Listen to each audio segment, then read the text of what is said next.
Hi hello ನಮಸ್ಕಾರ Karnataka welcome back to my channel explore ಈ world BGT border Gavaskar trophy second test pre match ಅನಾಲಿಸಿಸ್ಗೆ ಸ್ವಾಗತ ಸುಸ್ವಾಗತ ಗೆಳೆಯರೆ. ಇದೊಂದು ಒಂದು ಸ್ಪೆಷಲ್ ಆಗಿರೋ ಟೆಸ್ಟ್ ಮ್ಯಾಚ್ ಅಂತ ಹೇಳ್ಬೋದು. ಯಾಕೆ ಅಂತ ಹೇಳಿದ್ರೆ ನೀವು ರೆಡ್ ಬಾಲ್ ನೋಡಿರ್ತೀರಾ ವೈಟ್ ಬಾಲ್ ನೋಡಿರ್ತೀರಾ. ರೆಡ್ ಬಾಲ್ ಬಂದ್ಬಿಟ್ಟು ಟೆಸ್ಟ್ ಕ್ರಿಕೆಟ್ಗೆ, ವೈಟ್ ಬಾಲ್ ಬಂದ್ಬಿಟ್ಟು ಟೆಸ್ಟ್ T20 ಮತ್ತೆ ODI ಅಂತ ಹೇಳಿ ಸೀಮಿತವಾಗಿರುತ್ತೆ.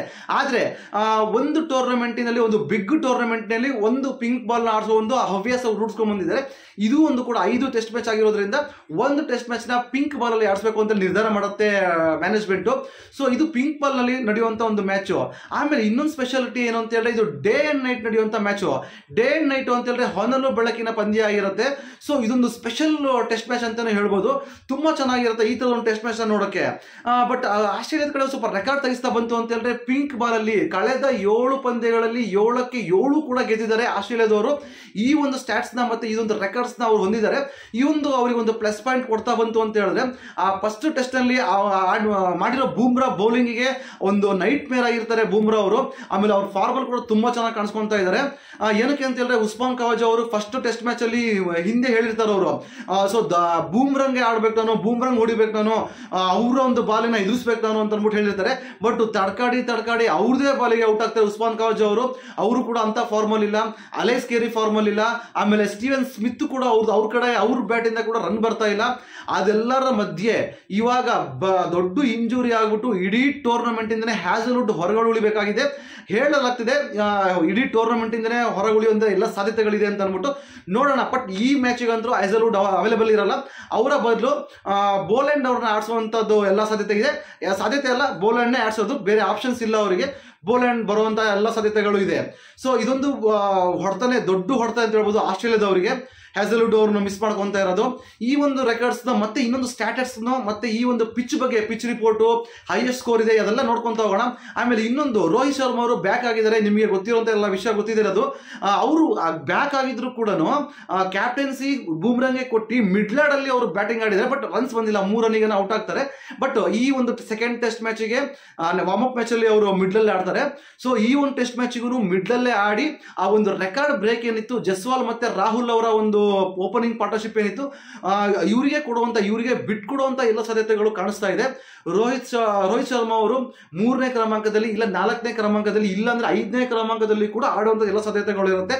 ಬಿಕಾಸ್ ಆಫ್ ಈ ಓಪನಿಂಗ್ ಜೋಡಿ ತುಂಬಾ ಚೆನ್ನಾಗಿ ಕಾಣಿಸ್ಕೊಂಡಿದೆ. ಅದು ಅಲ್ಲದೆ ಫ್ಯೂಚರ್ ಅಲ್ಲಿ ನೋಡ್ತಾ ಇದ್ದಾರೆ ಅವರು, ಯಾರು ರೋಹಿತ್ ಶರ್ಮಾ ಅವರು. ಇನ್ ಕೇಸ್ ಅಂದ್ರೆ ಇನ್ನೊಂದು 1 or 2 years ಆಡ್ಬೋದು, ಇಲ್ಲ ಒಂದು 3 years ಆಡಿದ್ರು ಕೂಡ ನೆಕ್ಸ್ಟ್ ಒಂದು ಒಳ್ಳೆ ಓಪನಿಂಗ್ ಪೇರ್ ನಾನು ಇವಾಗಿಂದನೇ ಬಿಲ್ಡ್ ಮಾಡಬೇಕು ಅಂತ ಮೇ ಬಿ ರೋಹಿತ್ ಶರ್ಮಾ ಯೋಚನೆ ಮಾಡ್ದಂಗಿದೆ. ಅವರು ಮಿಡ್ಲಲ್ಲಿ ಆಡುವಂತ ಎಲ್ಲ ಸಾಧ್ಯತೆಗಳು ಇದೆ. ಸೊ ಓಪನಿಂಗ್ ಜಸ್ವಾಲ್ ಮತ್ತೆ ರಾಹುಲ್ ಮಾಡುವಂತ ಎಲ್ಲ ಸಾಧ್ಯತೆಗಳಿದೆ. ಬಟ್ ಇನ್ನೊಂದು ಏನು ಅಂತ ಹೇಳಿದ್ರೆ ರೋಹಿತ್ ಶರ್ಮಾ ಬಂದ ಮೇಲೆ ಯಾರಾದ್ರೂ ಒಬ್ರು ಲೆವೆಲ್ ಇಂದ ಹೊರಡೆ ಹೋಗ್ಬೇಕಲ್ಲ. ಯಾರು ಹೋಗ್ತಾರೆ ಅಂತ ನೋಡ್ತಾ ಹೋದ್ರೆ ಇವಾಗ ಜುರೇಲ್ ಮತ್ತೆ ನಿತೀಶ್ ಕುಮಾರ್ ರೆಡ್ಡಿ ಅವರು ಎದ್ದು ಕಾಣ್ತಾ, ಇನ್ ಯಾವ ಸ್ಲಾಟ್ ಕೂಡ ಅನ್ಅವೈಲೇಬಲ್ ಇದೆ. ಯಾರು ಕೂಡ ಹೊರಗಡೆ ಹೋಗುವಂತ ಪ್ಲೇಯರ್ಸ್ ಗಳು ಯಾರು ಇಲ್ಲ. ಸೊ ನಿತೀಶ್ ಕುಮಾರ್ ರೆಡ್ಡಿ ಇಲ್ಲ ಧ್ರುವ್ ಜುರೇಲ್, ನನಗೆ ಧ್ರುವ್ ಜುರೇಲ್ ಅನ್ನ ಹೊರಗಡೆ ಇಡ್ಬೋದು ಒಂದು ಮ್ಯಾಚ್ ನ ನೋಡ್ಕೊಂಡು ಅಂತ ಅನ್ಸುತ್ತೆ. ನಿಮಗೆ ಅನ್ಸುತ್ತೆ ಧ್ರುವ್ ಜುರೇಲ್ ಅಥವಾ ನಿತೀಶ್ ಕುಮಾರ್ ರೆಡ್ಡಿನ ಅಥವಾ ಇನ್ ಬೇರೆ ಯಾರಾದ್ರೂ ಹೊರಗಡೆ ಹೋಗ್ತಾರಾ ಅನ್ನೋದನ್ನ ಕಮೆಂಟ್ ಸೆಕ್ಷನ್ ಅಲ್ಲಿ ಮೆನ್ಷನ್ ಮಾಡಿ ತಿಳಿಸಿ. ಸೊ ನೋಡೋಣ ಯಾರನ್ನ ಹೊರಗಡೆ ಆಗ್ತಾರೆ ಅಂತ ಅನ್ಬಿಟ್ಟು. ಈ ಕಡೆ ಹ್ಯಾಸಲ್ವುಡ್ ಅವರು ಹೋಗಿದ್ದಾರೆ, ಬೋಲೆಂಡ್ ಹೊರಗಡೆ ಬರ್ತಾರೆ, ಸೇಮ್ ಲೆವೆನ್ ಇರುತ್ತೆ ಅವರಿಬ್ರು. ಈ ಕಡೆ ರೋಹಿತ್ ಶರ್ಮಾ ಮತ್ತು ಇನ್ನಾದ್ರು ಅಂತ ಹೇಳಿದ್ರೆ ಇದೊಂದು ಚೇಂಜಸ್ ಆಗುತ್ತೆ ಪ್ಲೇಯರ್ಸ್ ಲಿಸ್ಟ್ ನಲ್ಲಿ ಬಿಟ್ರೆ. ಅದು ಬಿಟ್ರೆ ಇವಾಗ ಈ ಒಂದು ಪಿಚ್ ವೆದರ್ ರಿಪೋರ್ಟ್ ಹೇಗಿದೆ, ಆಮೇಲೆ ಹೈಯೆಸ್ಟ್ ಸ್ಕೋರು, ಇದೆಲ್ಲ ಒಂದು ಸ್ಟಾಟಿಸ್ಟಿಕ್ಸ್ ನೋಡ್ಕೊಂತ ಹೋಗೋಣ ಇವಾಗ.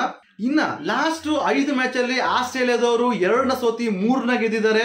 ಸೊ ಇದೊಂದು ಅವರು ಒಂದು ರೆಕಾರ್ಡ್ಸ್ ತೆಗಿತಾ ಹೋದ್ರೆ 2 ಸೋತಿರೋದು ಒಂದು ನೈಟ್ ಮೇರ್ ಆಗಿರುತ್ತೆ. ಬಟ್ ನಾವು ಇವಾಗ ಹೆಂಗೆ ಕಮ್ ಬ್ಯಾಕ್ ಮಾಡಿದೀವಿ ಅಂತ ಹೇಳಿದ್ರೆ 5ರಲ್ಲಿ 3 ಸೋತು 2ನ ಗೆದ್ದಿದ್ದೀವಿ. ನಿಮಗೆ ಆಶ್ಚರ್ಯ ಅನ್ಸ್ಬೋದು, ನಾವು ಗೆದ್ದಿರೋದು ಒಂದೇ ಮ್ಯಾಚ್ ಅಲ್ಲ. ಫಸ್ಟ್ ಟೆಸ್ಟ್ ಮ್ಯಾಚ್ ಗೆದ್ದಿರೋದು ಒಂದೇ ಅಲ್ವಾ. ಲಾಸ್ಟ್ 3 ಮ್ಯಾಚಸ್ ನ್ಯೂಜಿಲೆಂಡ್ ಮೇಲೆ ವೈಟ್ ವಾಶ್ ಆತಲ್ಲ, ನಮಗೆ ಸೋತಿದ್ವಲ್ಲ ನಾವು ಅಂತ ಹೇಳ್ಬೋದು. ಈ ಮಿಡ್ಲ್ ಗ್ಯಾಪ್ ನಲ್ಲಿ ಆಸ್ಟ್ರೇಲಿಯಾ ಮ್ಯಾನೇಜ್ಮೆಂಟ್ ಪ್ರೈಮ್ ಮಿನಿಸ್ಟರ್ 11 ಅಂತ ಅಂದ್ಬಿಟ್ಟು ಒಂದು ಮ್ಯಾಚ್ ನ ಆಡಿಸ್ತಾರೆ. ಅದರಲ್ಲಿ ಇಂಡಿಯಾ ಮತ್ತೆ ಪ್ರೈಮ್ ಮಿನಿಸ್ಟರ್ 11 2 ದಿನದ ಮ್ಯಾಚ್ ಆಗಿರುತ್ತೆ ಇದು. ಈ ಒಂದು 2 ದಿನದ ಮ್ಯಾಚ್ ಅಲ್ಲಿ ಫಸ್ಟ್ ಡೇ ರೈನ್ ಬಂದ್ಬಿಟ್ಟು, ಅಂದ್ರೆ ಮಳೆ ಬಂದ್ಬಿಟ್ಟು ವಾಶ್ ಔಟ್ ಆಗುತ್ತೆ. ಎರಡನೇ ದಿನಕ್ಕೆ ಮ್ಯಾನೇಜ್ಮೆಂಟ್ ಅವರು 50-50 ಓವರ್ನ ಒಂದು ಸೀಮಿತ ಮಾಡಿಬಿಟ್ಟು ಈ ಒಂದು ಫುಲ್ ಡೇನ 50-50 ಓವರ್ಗೆ ಸೀಮಿತ ಮಾಡ್ಕೊಂತಾರೆ. ಇದನ್ನಲ್ಲಿ ಯಾರು ಜಾಸ್ತಿ ಹೊಡಿತಾರೆ ಅವರೇ ವಿನ್ನರ್ ಅಂತ ಹೇಳಿ ಘೋಷಣೆ ಮಾಡ್ತಾರೆ. ಸೊ ಅದರಲ್ಲೂ ಕೂಡ ಸ್ವಲ್ಪ ಮಳೆ ಬಂದ್ಬಿಟ್ಟು 46 ಓವರಿಗೆ ಸೀಮಿತ ಆಗುತ್ತೆ. 246-245 ಏನೋ ಹೊಡೆದ್ಬಿಟ್ಟು ಆಸ್ಟ್ರೇಲಿಯಾದವರು ಇದು 46 ಓವರ್ನ ಫಿನಿಶ್ ಮಾಡ್ತಾರೆ. ಬಟ್ ಇಂಡಿಯಾ ಬಂದು ಅದೇ 46 ಓವರ್ಗೆ 257 ರನ್ ಹೊಡಿತಾರೆ. ಸೊ ಇದ್ರ ಮುಖಾಂತರ ಇನ್ನೊಂದು ವಿಕ್ಟ್ರಿನ ಗೆಲ್ಸ್ಕೊಂಡಂಗಾಗತ್ತೆ. ಕಳೆದ 5 ಪಂದ್ಯಗಳಲ್ಲಿ 2 ವಿಕ್ಟ್ರಿ ಬಂದಂಗಾಗತ್ತೆ. ಸೊ ಇವಾಗ ಪಿಚ್ ಕಡೆ ಗಮನ ಕೊಡೋದಾದ್ರೆ ಪಿಚ್ ಏನ್ ಹೇಳುತ್ತೆ, ಪಿಚ್ ಅಲ್ಲಿ ಏನೇನೆಲ್ಲ ಆಗಿದೆ ಅಂತ ಅಂದ್ಬಿಟ್ಟು ನೋಡ್ತಾ ಹೋದ್ರೆ ಈ ಒಂದು ಪಿಚ್ ನಲ್ಲಿ ವಿನ್ನಿಂಗ್ ಪರ್ಸೆಂಟೇಜ್ ಎಷ್ಟಿದೆ ಅಂತ ನೋಡ್ತಾ ಹೋದ್ರೆ ಆಸ್ಟ್ರೇಲಿಯಾದವರು 90% ಇದ್ದಾರೆ. 90% ವಿನ್ನಿಂಗ್ ಕೆಪಾಬಿಲಿಟಿ ಇಟ್ಕೊಂಡಿದ್ದಾರೆ ಆಸ್ಟ್ರೇಲಿಯಾದವರು. ಇಂಡಿಯಾ ಕಡೆ ಬಂತು ಅಂದ್ರೆ ಕೇವಲ 28% ಇದೆ. ಬಟ್ ಹಳೆಯ ಸ್ಕ್ವಾಡ್ಗಳಿವೆಲ್ಲ, ಇವಾಗಿರೋ ಸ್ಕ್ವಾಡ್ ನೋಡ್ತಾ ಇದ್ರೆ ತುಂಬಾ ಬಲಿಷ್ಠವಾಗಿದೆ. ಈ ಒಂದು ಪರ್ಸೆಂಟೇಜ್ ಇದೆ, ಇದು ಜಾಸ್ತಿ ಆಗುವಂತ ಎಲ್ಲ ಸಾಧ್ಯತೆಗಳಿದೆ. ಆಮೇಲೆ ಫಸ್ಟ್ ಇನ್ನಿಂಗ್ಸ್ ಆವರೇಜ್ ಸ್ಕೋರ್ ನೋಡ್ತಾ ಹೋದ್ರೆ ಆಸ್ಟ್ರೇಲಿಯಾದವರು 384 ಇದ್ರೆ ಇಂಡಿಯಾದವ್ರು ಏನು ಜಾಸ್ತಿ ಏನು ಕಮ್ಮಿ ಇಲ್ಲ, 363 ಇದೆ. ಸೊ ಅಂತ ಏನು ಮೇಜರ್ ಡಿಫರೆನ್ಸ್ ಆಗಲ್ಲ ಅನ್ಸುತ್ತೆ. ಆಮೇಲೆ ಹೈಯೆಸ್ಟ್ ಸ್ಕೋರ್ ರೆಕಾರ್ಡ್ ಆಗಿರೋದು ಈ ಒಂದು ಪಿಚ್ ನಲ್ಲಿ ಬರ್ತಾ ಹೋದ್ರೆ 589 ಬರುತ್ತೆ ಆಸ್ಟ್ರೇಲಿಯಾದವ್ರದ್ದು. ಇಂಡಿಯಾ ಪರ ಬಂತು ಅಂತ ಹೇಳಿದ್ರೆ 526 ಬರುತ್ತೆ. ಹೈಯೆಸ್ಟ್ ಸ್ಕೋರ್ ಈ ಒಂದು ಪಿಚ್ ನಲ್ಲಿ ರೆಕಾರ್ಡ್ ಆಗಿರುವಂತದ್ದು. ಸೊ ಇದು ಇವೆಲ್ಲ ಬರ್ತಾ ಇರೋದು ಈ ಒಂದು ಪಿಚ್ ನ ರಿಪೋರ್ಟ್ ಮಾತ್ರನೇ, ಬೇರೆ ಯಾವ ರಿಪೋರ್ಟ್ ಪಿಚಿಂಗ್ ಬಗ್ಗೆ ರಿಪೋರ್ಟ್ ಅಲ್ಲ. ಸೊ ಲೋಯೆಸ್ಟ್ ಸ್ಕೋರ್ ಬಂದು ಆಸ್ಟ್ರೇಲಿಯಾದವ್ರದ್ದು 191 ಇತ್ತು ಅಂತ ಹೇಳಿದ್ರೆ ಇಂಡಿಯಾದವ್ರದ್ದು 244 ಇದೆ. ಇಲ್ಲೊಂದು ಸ್ವಲ್ಪ ಮೇಲ್ಗೈ ಸಾಧಿಸಿದೆ ಇಂಡಿಯಾ ಅಂತಾನೆ ಹೇಳ್ಬೋದು. ಕಮ್ಮಿ ಅಂದ್ರೆ 244 ಹೊಡೆದಿರೋದು ಈ ಒಂದು ಪಿಚ್ ನಲ್ಲಿ ಇಂಡಿಯಾದವರು. So first innings average score ಬಂತು ಅಂತ ಹೇಳಿದ್ರೆ 405 ಇದೆ. ಇದು ಹೋಗ್ತಾ ಹೋಗ್ತಾ ನಿಮಗೆ ಗೊತ್ತು, ಸೆಕೆಂಡ್ ಇನ್ನಿಂಗ್ಸ್ಗೆ, ಥರ್ಡ್ ಇನ್ನಿಂಗ್ಸ್ಗೆ, ಫೋರ್ತ್ ಇನ್ನಿಂಗ್ಸ್ಗೆ ಕಮ್ಮಿ ಆಗ್ತಾ ಹೋಗುತ್ತೆ.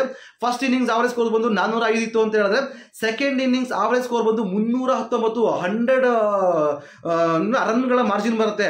ನೆಕ್ಸ್ಟ್ ಬಂತು ಅಂತ ಹೇಳಿದ್ರೆ ಥರ್ಡ್ ಇನ್ನಿಂಗ್ಸ್ಗೆ 227 ಬಂದ್ರೆ ಫೋರ್ತ್ ಇನ್ನಿಂಗ್ಸ್ಗೆ 169 ಇಳಿಯುತ್ತೆ. ಫೋರ್ತ್ ಇನ್ನಿಂಗ್ಸಿಗೆ ಆಡೋದು ಬಹಳ ಕಷ್ಟ ಇರುತ್ತೆ. ಅದಕ್ಕೆ ಟಾಸ್ ಗೆದ್ದವರು ಏನ್ ಮಾಡ್ತಾರೆ ಅಂತ ಹೇಳಿದ್ರೆ ಫಸ್ಟ್ ಬ್ಯಾಟಿಂಗ್ ಆಡಕ್ಕೆ ನೋಡ್ತಾರೆ.